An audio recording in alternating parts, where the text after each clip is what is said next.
پاکستان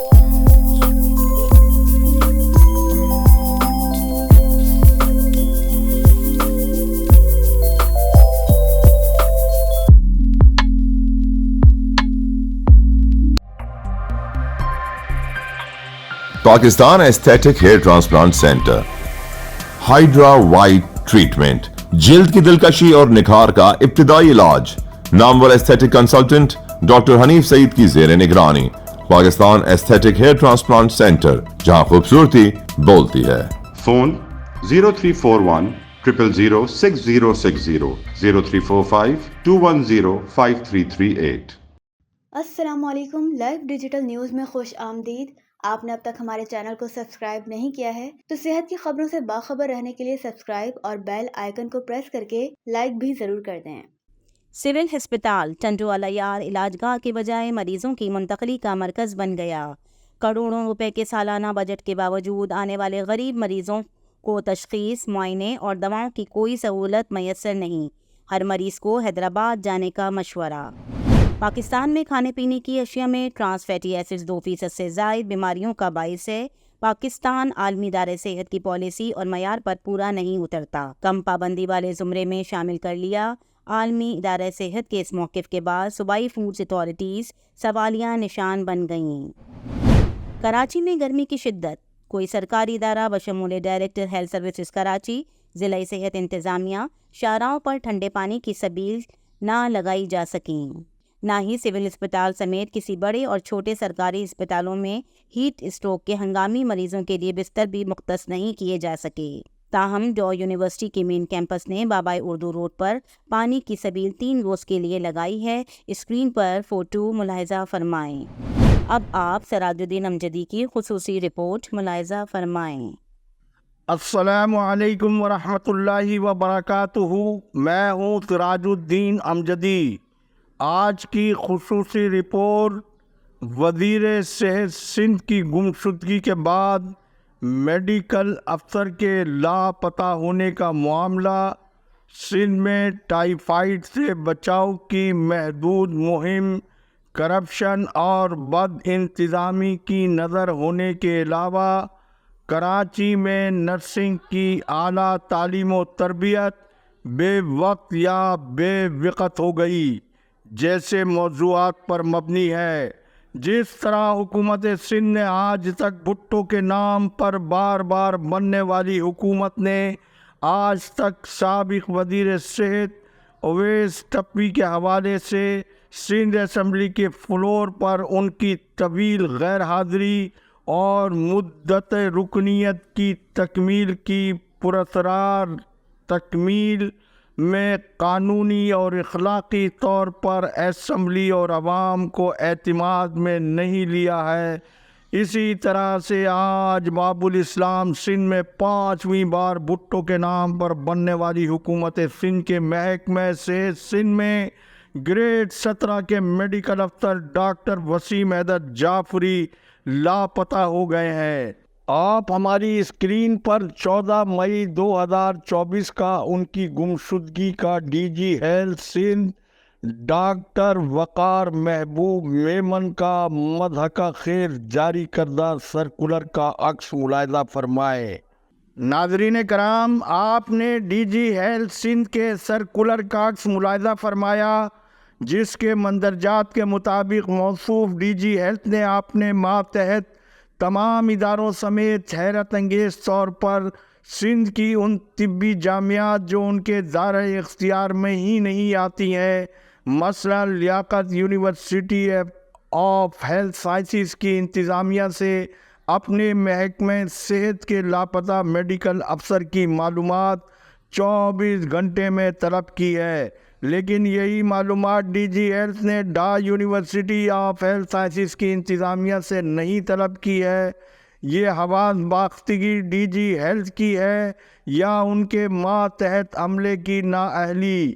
سوال یہ ہے کہ مذکورہ افسر کی تلاش اتنے زور و شور سے کیوں ہے، جبکہ صوبائی محکمہ صحت کے سیکریٹریٹ کے ذرائع کے مطابق ڈاکٹر وسیم حیدر جعفری لاپتہ میڈیکل افسر نگراں حکومت کے اختتامی ایام میں سابق سیکریٹری صحت ڈاکٹر منصور عباس رضوی سے ان کے دفتر میں ملاقات کرتے ہوئے دیکھے گئے ہیں۔ ڈی جی ہیلتھ کی مذکورہ لپک جھپک کی یہ کارروائی دبنگ سیکریٹری صحت ریحان اقبال بلوچ کو ماموں بنانے پر مبنی ہے یا سندھ ہائی کورٹ میں زیر سماعت جنرل کیڈر کے متاثرہ ڈاکٹروں کی حقیقی آئینی درخواست کا تکنیکی رد عمل یا غیر قانونی ہیلتھ مینجمنٹ کیڈر کے پینڈورا باکس کی جھلک کا عکس ہے۔ واضح رہے مذکورہ D G health doctor Waqar Mehboob Memon متنازع مشکوک مبہم ہیلتھ مینجمنٹ کیڈر کی نگراں حکومت میں اہلیت کی بنیاد پر نہیں چمک کی بنا پر حادثاتی طور پر مذکورہ منصب پر فائز ہوئے۔ مذکورہ منصب پر فائز ہوتے ہوئے ایک لاپتہ میڈیکل افسر کی حاضری کی جگہ جاننے کے لیے انہوں نے جو سرکولر جاری کیا ہے وہ اس بات کا مستند ثبوت ہے کہ ڈی جی ہیلتھ کے ڈائریکٹوریٹ میں قواعد و ضوابط کے مطابق طبی اور نیم طبی عملے کا کوئی ریکارڈ سرے سے موجود ہی نہیں ہے۔ یہ مٹی کے وہ میڈیکل افسر تو نہیں ہیں جنہیں فہیم چاچڑ جیسے کرپشن کی شہرت رکھنے والے خلاف قانون افسر نے اختیارات سے تجاوز کرتے ہوئے میڈیکل افسر کو اکاؤنٹ افسر بنا دیا تھا۔ پھر اس وقت محکمہ صحت کے 200 سے زائد ایسے میڈیکل افسران ہیں جو بیک وقت لوکل گورنمنٹ اور کے ایم سی میں بھی محکمہ صحت کے پے رول پر بتائے جاتے ہیں۔ بیک وقت 2 سرکاری محکموں میں ملازمت کرنے والے، قانون سے کھلواڑ کرنے والے ان ڈاکٹروں کے روپ میں قومی خزانہ لوٹنے والے ان پکے کے ڈاکوؤں کو جیل بھجوانے اور دونوں ملازمتوں سے برطرفی جیسے سخت قانون پر عمل کرنے کے بجائے، قومی معیشت کو مضبوط بنانے کے بجائے نئے قرضوں کا بوجھ غریب عوام پر ڈال کر ان ڈاکٹروں سے محض ایک نوکری سے دستبرداری اور لی جانے والی تنخواہ واپس خزانے میں جمع کرانے کی حکومت کی جانب سے درخواست کی جا رہی ہے۔ سرکاری گزٹڈ ناقابل تردید دوہری ملازمت رکھنے کا ثبوت محکمہ خزانہ کے مذکورہ لیٹر کے عکس کو اسکرین پر دیکھ کر آپ حکومت سندھ کی موجودہ اور سابقہ مثالی حکومتی کارکردگی کا اندازہ خود لگا لیں۔ آپ نے محکمہ خزانے کے خط کا عکس ملاحظہ کیا۔ لاپتہ ڈاکٹر بچہ جمورہ ڈی جی ہیلتھ کی کمیشن یا کرپشن کی رقم لے اڑے ہیں۔ اس تفصیل کو جاننے کے لیے مزید انتظار فرمائیں، جبکہ دوسری جانب صرف کراچی اور حیدرآباد میں بین الاقوامی خیراتی اداروں کے ڈالروں سے چلائی جانے والی ٹائیفائڈ سے بچاؤ کی محدود مہم مقررہ مقاصد کو حاصل کیے بغیر ہی یہ مہم بد انتظامی اور فنڈز کی بندر باڑ جیسے سنگین معاملے کی نظر ہو گئی ہے۔ ان عالمی اداروں کے نمائندوں کے مطابق 25 مئی تک جاری رہنے والی مذکورہ مہم 21 مئی تک بمشکل 20% تک کا ہدف حاصل نہیں کر سکی۔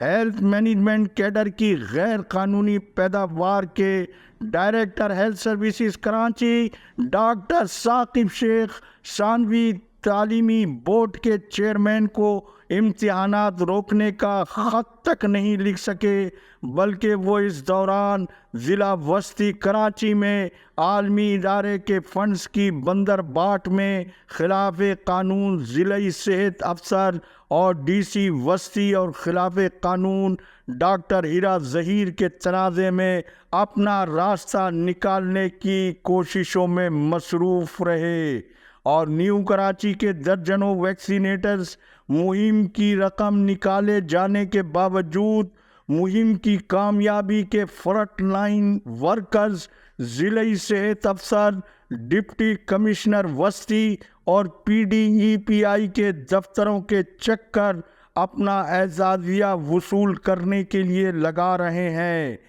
ڈاکٹر ہیرا بی ڈی ایس ڈاکٹر ہونے کے باوجود قانون کو رونتے ہوئے ضلع وسطی میں مسلسل انتظامی عہدے کو انجوائے کرتے ہوئے کھلی کرپشن کی سنگین وارداتوں میں مصروف بتائی جاتی ہیں، جنہیں سابق director health services doctor Abdul Hamid جمانی جیسے خود ساختہ پہلوان افسر قانون کے مطابق انہیں ہٹا کر انہیں ان کی اصل پوسٹ پر تعینات کرانے میں مکمل طور پر ناکام رہے ہیں۔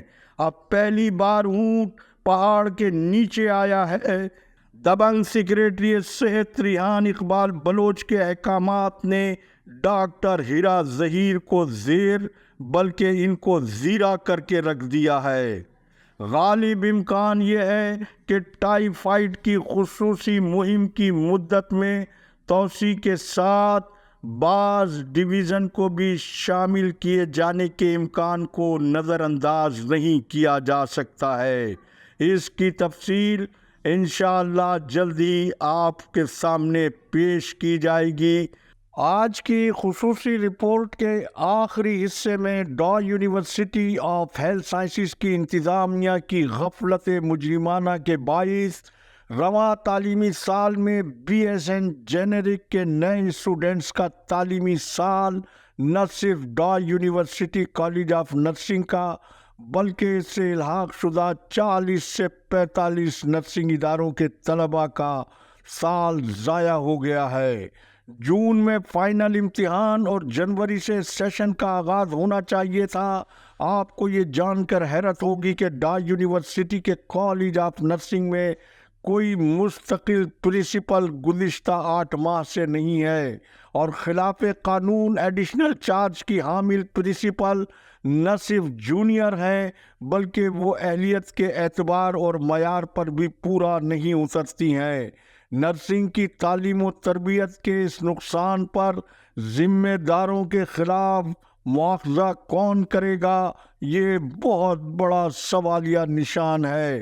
آج وقت ختم ہوا، کل تک کے لیے اجازت دیجیے۔